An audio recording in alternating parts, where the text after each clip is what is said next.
I saved his life. He repaid me by taking mine. 2 years. That's how long I had been running. 2 years of cheap apartments, broken cameras, cash payments, and no names. 2 years of keeping my head down and my hood up and my mouth shut. 2 years of being invisible. It was working. Until Tuesday. I was walking home from my shift at the convenience store. Same road, same dark streets, same nothing. Hood up. Head down. Thinking about the leftover rice in my fridge and nothing else. Then I heard it. A grunt. Something hitting concrete. Then that specific silence. The kind that comes after something bad, not before. I should have kept walking. Keep walking, Leo. Not your city, not your fight, not your problem. My feet stopped anyway. 3 men in black stood over a 4th man in the alley. Big. Calm. Moving like people who had done this before and weren't worried about witnesses. The man on the ground should have been terrified. He wasn't. He was bleeding from his lip, one eye swelling shut, expensive jacket torn. And he was looking at his attackers like they were the ones who should be worried. No fear, just cold, quiet annoyance. Like this was an interruption, not a threat. I stepped into the alley. Hey! 3 heads turned.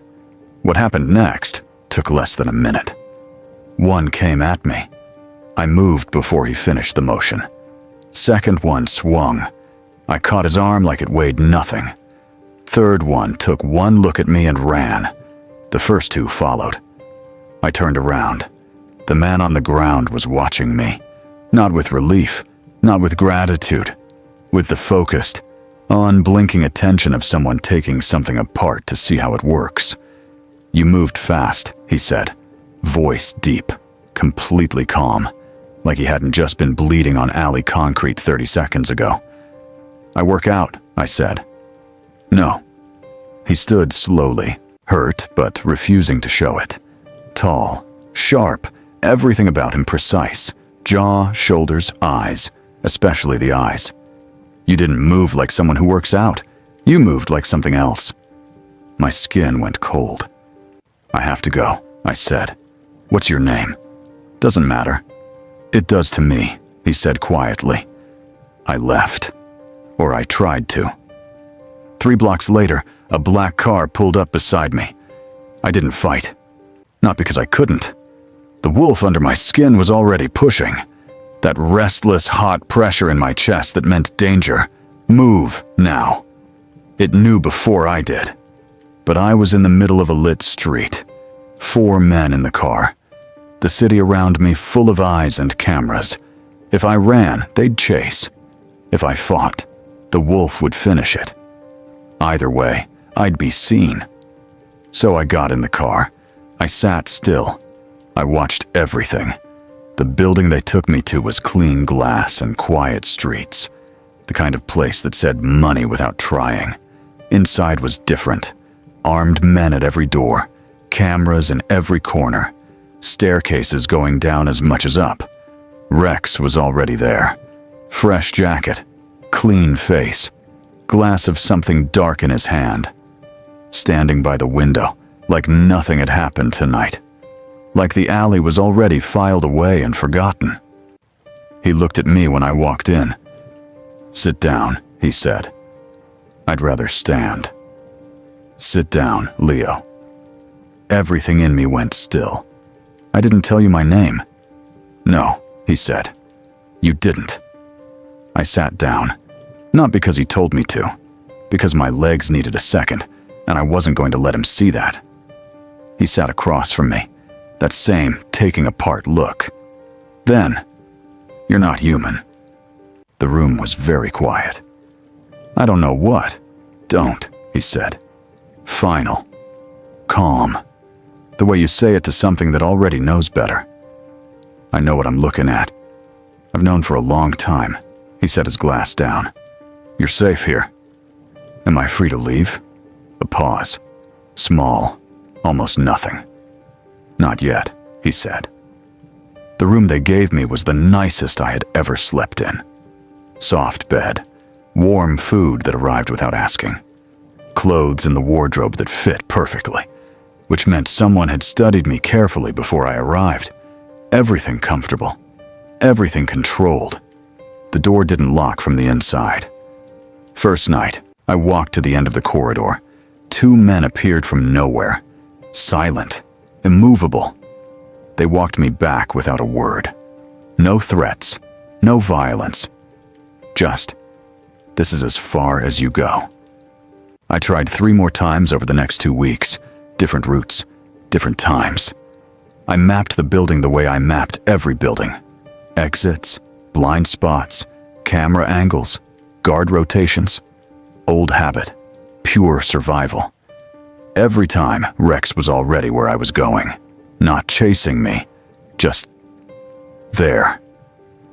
You mapped the building, he said the 4th time, standing at the back exit I had spent a week finding. Let me leave, I said. Not yet. Why? What do you actually want from me? He looked at me for a long moment. To understand what you are. I'm a person. You're more than that. That doesn't give you the right to. Go back to your room, Leo. I went. Because the wolf was hot and close and loud, and I knew. If I let it out in this building, in front of these men, there was no coming back from that. The only weapon I had was control. So I controlled. And I waited. And I planned. The files changed everything. 2 weeks in, I found a room on the 3rd floor with the door left open. Not an invitation, just someone's mistake.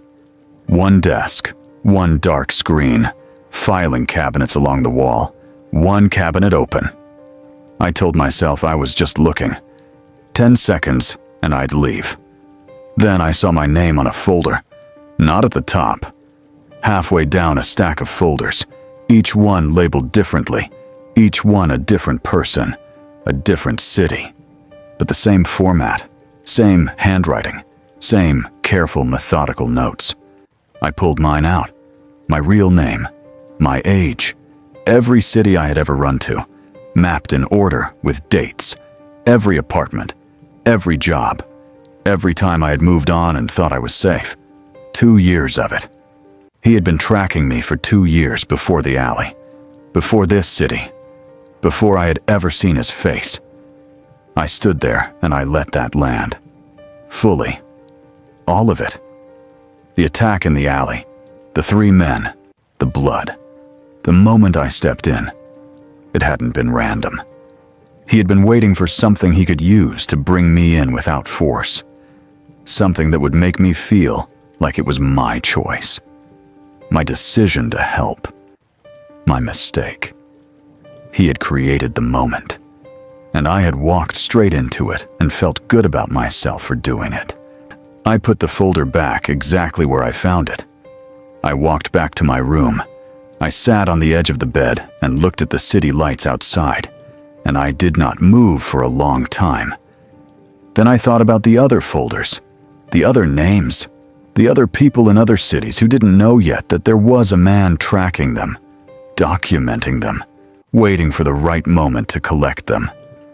The wolf went very quiet inside me, not calm, not settled, focused. I had spent 2 years running from everything, keeping my head down, surviving alone, telling myself that invisible was the same as safe. It wasn't. It had never been. Invisible just meant he could watch me longer without me knowing. I pressed my hand flat to my chest, steady, deliberate, and I made myself one promise. I was getting out, not just for me, for all of them. I didn't save Rex that night in the alley. I understand that now. He was never in danger. The 3 men, the blood, the torn jacket. All of it was a performance built specifically for someone like me. Someone who couldn't walk past an alley and keep going.